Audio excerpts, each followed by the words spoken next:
Hey, friends. Hope you're doing well. Hope the morning's treating you good. I got my coffee. I hope you got yours. I'm a little bit snowed in here. We had not quite a blizzard, but we had a pretty good snow last night. And maybe I have a feeling some of you north of me probably had some really good snow last night. But I wanted to talk a little bit about Waylon Jennings and Neil Young this week. I've been, for obvious reasons, going down the Neil rabbit hole a little bit. And I just watched for the first time in forever that clip of Neil Young and Waylon Jennings on, was it Nashville Now? It was with Ralph Emery. We talked about Ralph Emery a few weeks ago when he passed away.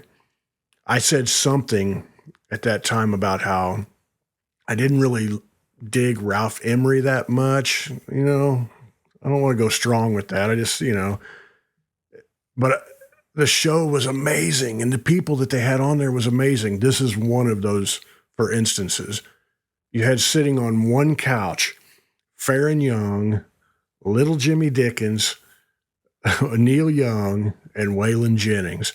And they're just sitting there talking. I was just thinking, man, the backstage hang had to have been so damn good. I mean, so damn good.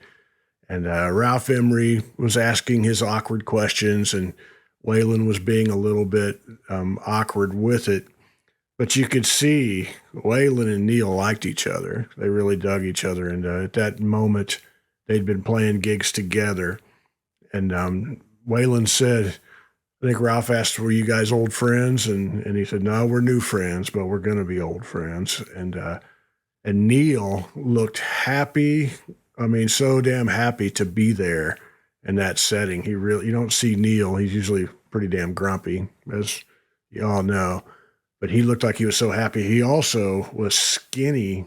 I don't remember when you see like early 20s Neil Young, 23-year-old Neil Young, I don't remember him being that skinny. And I'm wondering what kind of recreational activity he was taking part in. And Waylon was a pretty big guy at that point, physically.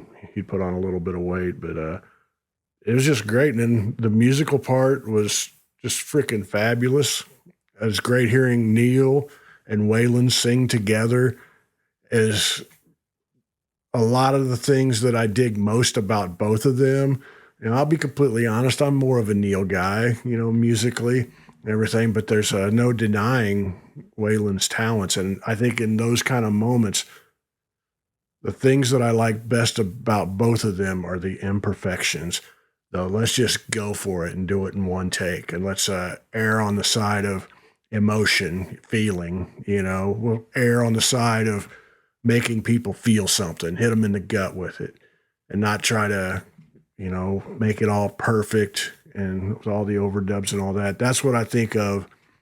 That's the overlap, I think, with those two. And the overlap also is a couple people that really just, kind of became known for doing things the way they wanted to do them. And you could either get on board with that or not. I mean, Neil really, Waylon's kind of famous. He's definitely famous for that. But Neil has definitely done that. I've always said, if somebody asks me, and this has nothing to do with music, this has to do with just being able to do what you want to do. But if somebody asked me, what's the perfect career? I always thought that Neil Young would have like the perfect career where he could get together with his buddies in Crazy Horse and turn it up, and get that exploding tweed sound and just let it all rip and play some loud rock and roll music.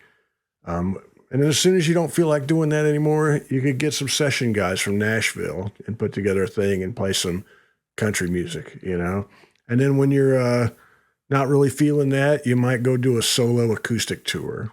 And he's really good at every one of those, but he had the good fortune of just being able to do that. And there are a lot of people who were able to do that and might have wanted to do it, but didn't have the guts to do it. Maybe afraid maybe the audience wouldn't go with him. But Neil's never been like that. And then like when you're bored with doing the acoustic thing, you get back with Crazy Horse and you go do a world tour and feedback and out of tune and, and hit people in the gut with it. I think that would be the perfect career. And even you get mad at your label, make a rockabilly album, and then make trance. Yeah.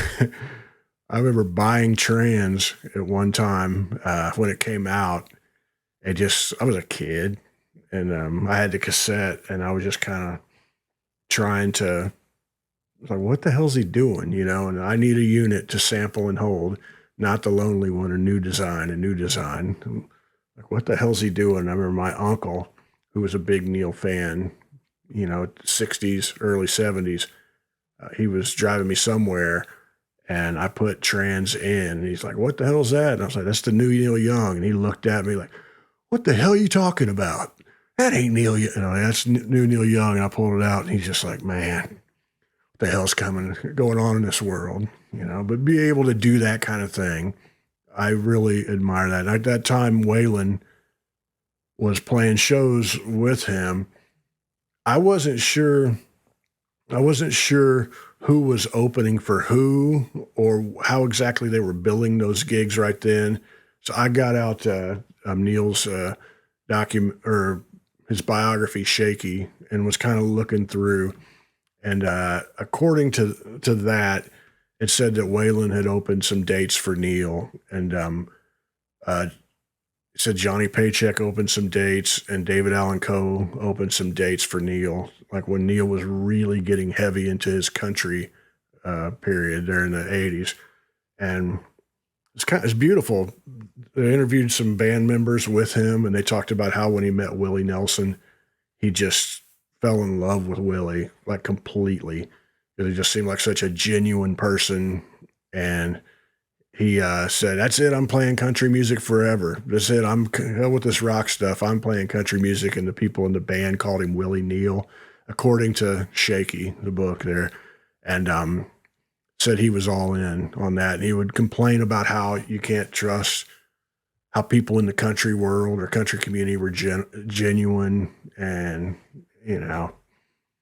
maybe there's some truth to that. I've met a hell of a lot of fake ass people in the country world, but I'm guessing when you're Neil and it's the '80s and your label probably isn't that happy with you anymore because you're not making huge selling records right around then. You're probably dealing with a lot of people. I could see where, and if your representation of the country world, we'll say this, is Willie Nelson and Waylon Jennings, and folks like that, then you would be, yeah, I would say you'd probably be getting a lot of genuine. You'd feel like the country world was very, very genuine and maybe more genuine than a lot of the people you were meeting in the rock and roll world. But I don't know. I'm going way down but to see on that couch, and you guys, everybody watching this has seen that video. I know you have, and you've probably watched it a few times. I had a VHS tape copy of that somebody, I don't remember how I got it. Somebody had to have given it to me, or I traded it way back when, and watched it a few times and just like, what the hell? Just to see, it was a big deal to me. And it was just another day on that TV show. Just, oh, I guess this is what we're going to do today. And there's a lot of moments like that on that TV show. But to see Fair and Young, Little Jimmy Dickens, Neil Young, and Waylon Jennings on that couch, it's pretty damn amazing. And I got to meet Little Jimmy Dickens once. I don't know if I've ever told this story, but I had never gone to the Grand Ole Opry, the taping, and I just didn't. And it probably cost a nice amount of money, and I was just like, I don't want to sit through whoever these new country stars are, hoping I can see a legend or something like that. That's my headspace. But when we were recording one of my albums, I don't remember which, but Mark Fain had mentioned that something he was talking about. He's like, man, the Opry's a really good show. You ought to go sometime. And I'm like, yeah, it probably costs a lot or whatever. He's like, man, I got some connections. If you ever want to go, tell me and I can hook you up there. I'm like, all right. And I never, ever take people up on that. It just seems like putting people out when I don't want to call in those kind of things. And I saw that there was a taping of the Opry with Ricky Skaggs, Ralph Stanley, and Loretta Lynn. And I was just kind of like, man, that's pretty good. That's a pretty good night. And I asked Amy, you want to see if he'll hook us up? And I texted him, and he's like, man, it's all done. Just go to the back door and tell them your name, and you get in. It's really weird. Went to the back door, like the backstage area, just told my name and walked up, and like went down a hallway, and then there's the stage. And I remember little Jimmy Dickens was, I think he was the host that night. He was there. I think he was hosting. I'm trying to remember. And we're standing on the side of the stage, and Jimmy Dickens would come over and just shoot the shit.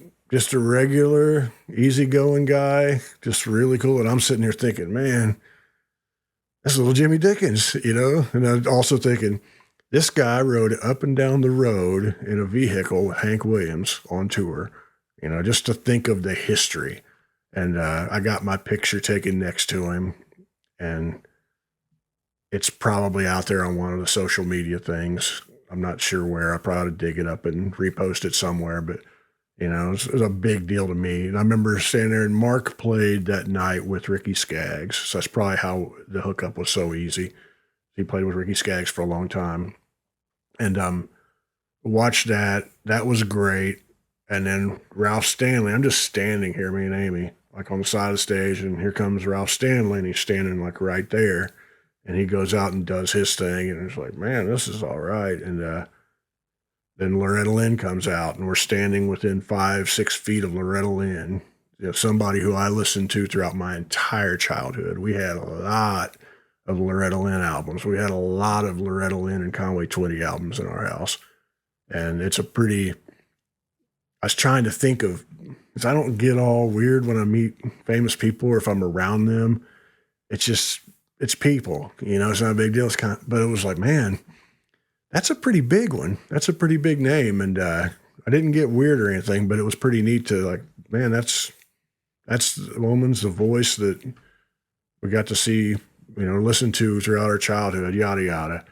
And I remember she had something going on with her knee where she just had surgery or was about to, and she was not getting around very good. And when she walked around off the stage, I mean, she was showing it. She was really in some pain. And it was like, man, this is kind of rough, you know? And then when they announced her, someone in her band kind of like escorted her out, kind of like in a gentlemanly fashion. It looked normal. It seemed normal.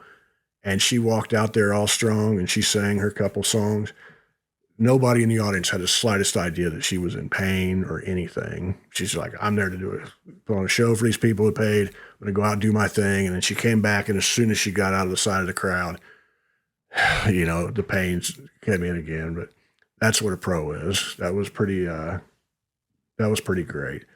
But anyway, I'm getting off track of Waylon, and I don't know, that Nashville Now thing was pretty amazing. If you have not seen that, you got to go see that, and look that up online. There's some clips of Neil playing live, like in the International Harvesters era, and like the album that he did, was it Old Ways? Is that what it's called? He in Shaky, they really destroy the album because it was like a over manicured thing and it wasn't very Neil. He had a lot of great people on the album, and Waylon was on there, and I don't know, it's interesting. The live stuff I like way better than the album because it's, you know, it's loose, and it's the things I like about. I realize it's not pure country music, whatever the hell that even is, but whatever it is, I like it, you know. And so anyway, people can argue over what is and isn't country music all day long, and they usually will. But else was I going to go with that? Somebody asked me in a comment when Barry Walsh was talking about Waylon opening for Bo Cephas for Hank Williams Jr. and how was that determined, who would open. So I think that what he said was Hank Williams Jr. would open for Waylon early in his career, and then Hank Williams became the headliner. Hank Jr. became the headliner, and Waylon would open, and it flip flopped a couple times throughout their career. And the question was something about how is that determined? Who's the opener or whatever? And in all honesty, it's just who can sell the most tickets. That's the idea of the whole thing is who can who can put asses in seats, asses every 18, 24 inches. And at one point in in Waylon's career, he was that guy more than somebody else. So he might be the headliner. I'm guessing they didn't. I mean, Barry said he didn't really care. I'll be honest with you. There are a lot of people who don't want to be the opener because of their ego and things like that. But I think as long as most people understand the situation and they've agreed to it so far ahead of time and it'll go through management and all of that. So, it just won't happen. If it's actually happening in front of you, the artists are fine with it. Is usually what I would say the deal is. I've heard a couple stories, and I won't say who it was, of someone who got really, really bent out of shape when they had to open up. And the other artist was way more tickets sold, was a bigger artist, and they were the same audiences. It's like a great opportunity, and the opener just resented it and hated it. And I haven't heard too many stories like that. Maybe there are more of that, but I don't know. I'll be honest with you, that an opening gig for an artist who can sell a lot of tickets, and like bring a lot of people into the place, and it's the kind of folks who you think would like your music, that is a great gig. I mean, that's a great gig. Just show up, do your thing, and like theater seats. The times I've done that in the past, like to good size audiences, just like, man, this is a really good gig. You want to graduate out of that, but it's a hell of a lot better than going to play someplace. If you're a person who can't sell out theaters, I'd rather go open for somebody in a theater than go play some local dive, hoping 50 people show up or whatever. Even though and somebody's talking and TVs are on and all that crap. You can have a great gig and a lot of fun in front of 5 people, but 5,000 is pretty all right too, especially when they're predisposed to dig what you're doing. And had that a couple times, or more than a few times. So anyway, I hope that answers that question. I'm going to drink some coffee. I made a couple notes here, and who opens? Somebody asked, I think yesterday, if I can get this right. Buddy Holly, I posted the Buddy Holly video. I uploaded that like 6 months ago when Todd and I went out there, and it didn't get much traction. And I figured, what the hell? I'm going to do something I've never done before. I'm going to go ahead and re-upload. I deleted the old video, and I uploaded the same thing again on the anniversary of Buddy Holly's passing there with the plane crash, the day the music died, him and Richie Valens and Big Bopper. But anyway, I re-uploaded that video. And if you haven't seen that, go check it out. It's me standing out there at the spot where the plane crashed. And people seem to be enjoying that. I'm glad that I re-uploaded it. I won't make a habit of that, but I thought that was a good time to do that. Somebody in the comments asked, Buddy Holly had to talk Waylon. Like Waylon didn't know how to play bass. He started playing bass with Buddy Holly, and saying Buddy pushed him into doing this. I don't know very much about this. I'm hoping somebody out there, I know somebody out there knows a lot about this, so I'm just saying this for you guys to answer down below. But the question was, do you think Waylon would have gone into a career in music if Buddy Holly wouldn't have pushed him and encouraged him and all of that? I mean, I don't know. It's all speculation at this point. I don't know what Waylon thought about that. Maybe I should ask Barry Walsh. Did he ever talk about that? Anything like that? I have to believe that. I mean, I don't know. Who knows? Maybe without the Buddy. Maybe when he's just somebody playing around, trying to get his break, trying to get something going, the fact that he used to play with Buddy Holly probably would open a lot of doors and make people at least curious about him. I would think that that would be the case more than just being some guy out in Arizona, playing the clubs in Southwest or whatever. Maybe, I don't know, maybe that opened a few doors. But if you're driven, I don't know. I don't want to go too far into that because I really don't know. Do you guys have any thoughts about that? Are you curious? I'll go ahead and read through the comments and see. And also, this is way more lighthearted.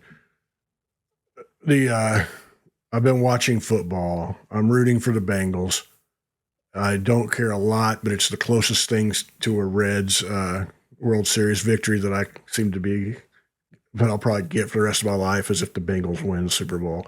So I'm rooting for the Bengals. Who are you rooting for? Are you rooting for anybody? Do you care about football at all? While I'm watching these games, I keep seeing this commercial about these old people standing out in the parking lot, and someone is trying to get them to, or it's trying to get people to not turn into their parents or whatever. And these people are standing around commenting on parking, and they're saying a few things that sound very familiar to me. And I just want to publicly say that I take that commercial very personally, and I think it's a personal shot at me because I have said repeatedly most of the things that they say in that commercial, and I don't think it's funny. So anyway, I remember being at a Cubs game out there at Wrigley. We got parking like George Costanza. I get a parking spot, and I'm like, look at that. Look at that parking. And right out in front, there was a parking lot. I mean, you could see the entrance you're going to walk through when you get out of your car. I'm probably 40 yards away from the entrance, and I've parked my car. That costs $10. Whenever this was, I'm guessing in the 80s, it cost $10 to park there. And man, I was bitching. I was complaining about, I can't believe it charging me $10 to park here. And it's freaking Chicago, Wrigley Field, and I can see the entrance from my car when I get out of it. It's 40 feet or 40 yards away or whatever, and I'm complaining about $10. I got a feeling there's no way you could park there for $100 now, I think, but I don't know. A lot of you Chicago people know exactly where I'm talking about. And so, yeah, I used to complain about the parking. I would be the guy that would walk a mile and a half, because it's free parking, man, right along the street there. And anyway, so most of the things in that commercial I take very personally. And I also remember being friends with somebody who was the talent buyer at a large venue. We'll say they call them sheds, like, I don't know, what is it, 10, 15,000 people, an outdoor amphitheater thing where they'd have big concerts. And I think it was Hootie and the Blowfish was coming. And I had to ask, it's like, man, how profitable is it to do this? And they said, well, let me say it this way. We will make all of our money back off of the parking, and everything else will be profit. And I was like, oh my goodness. So that's stuck in my brain. Imagine just making your money on parking. Anyway, I'm being that guy in that commercial. So it is snowing out here, and I want to go into a big long diatribe about the blizzard of 78, but I've gone on way too long about things that you probably don't care about. So I'm going to sign off here and finish my coffee, and I hope things are good with you guys. I hope you're staying warm. I know some of you are in very sunny climates, and I'd rather be in the Midwest. I like the changing of the seasons. I like the snow. So I'm going to go and enjoy the snow a little bit, and I will talk to you soon. Much love to you.